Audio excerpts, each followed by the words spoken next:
to Breaking Bread with the Boswells. Today's focus is the challenges that Black men or African American men find concerning their health. But we're not doing this alone. We've got some help today, and one Dr. FOMUNDAM, a very renowned and very passionate advocate for healthcare, especially amongst the underserved and minorities in this country.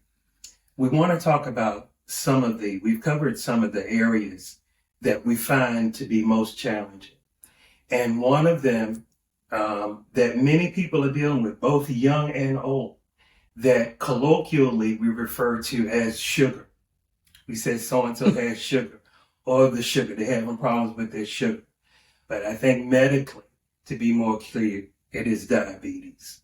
And so we're going to have the good doctor talk to us about diabetes. She may want to, just so that we have a working definition, explain what diabetes is, and then, of course, the impact that it has on this community, this demographic of people.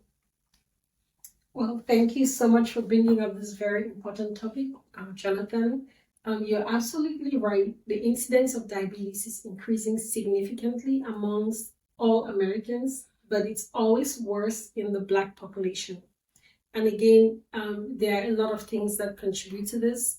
Part of it is genetic, what we call the metabolic syndrome. Other parts have to do with lifestyle. A lot have to do with lifestyle. And again, this is confounded by the history that Black people have in this country. So, for example, we have a lot of issues with obesity, which is tied to what you're eating, to exercise, access to food, and all those things. And we know what the history is. The other thing that I always like to bring up here is that Black people came into this country as slaves, for the most part, and they lived as slaves during that time. And their generations copied the habits of slaves. Mm-hmm.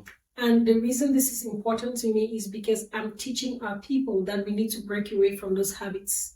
While we want to maintain our culture, there are some cultures that need to be discarded. Absolutely. Anything that was done out of duress. For example, what people ate, they ate a lot of junk. When you're a slave, you don't have too many options. You don't have choices. You don't have flexibility. So you make do with what you have at hand. At this time, we are no longer slaves, and we should not be eating like slaves because we think that's how my grandparents ate. That's how they cook. No, that's not how they cook. They did it under duress. You don't have the same set of circumstances. You need to make better choices. I'm so glad to hear you say that. So much of the way we behave is tied to culture.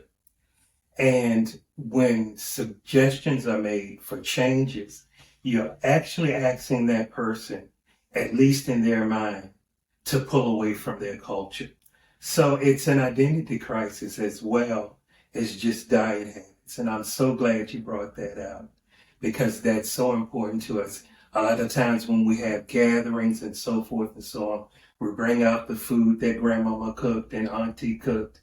But it is important to take those steps to correct them. And listen, the point that you made about these habits being birthed from necessity, and then you went further to say that it was not only necessity, but under duress, under an unfavorable circumstance, these decisions were made.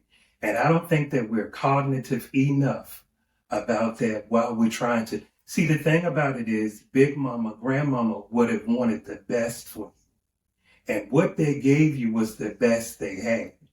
They didn't have access to the best that was available. They gave you the best they had. And I think that that will be so helpful, so fruitful to this generation of people who have access to more information than probably we've ever known, and probably can do better than we've done in the time frame that they have. Thank you so much for making that clear, Dr. Phil.